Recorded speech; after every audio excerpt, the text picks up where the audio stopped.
नमस्कार, fit with me या चॅनलमध्ये आपलं पुन्हा एकदा स्वागत आहे। तर पहा, कालच्या व्हिडिओमध्ये आपण ओटीपोट कमी करण्यासाठी आसन टाकलं होतं।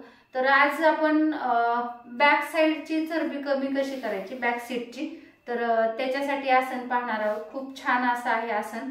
नियमित याचा जर सराव केला तर नक्कीच 100% त्याचा फायदा होतो। तर पहा, या स्थितीमध्ये बसायचं आपल्याला, या स्थितीमध्ये। ओके, चला, 1 2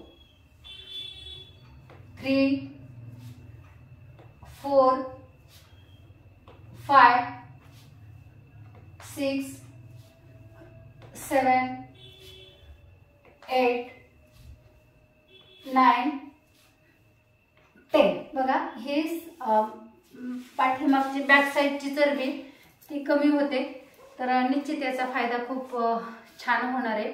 नियमित सराव करा आणि पुन्हा उद्याच्या नवीन व्हिडिओमध्ये आपण भेटणारच आहोत। नवीन जर असाल चॅनलला तर सबस्क्राइब करायला विसरू नका, लाईक करा, शेअर करा आणि पुन्हा भेटूया उद्याच्या सेशनमध्ये।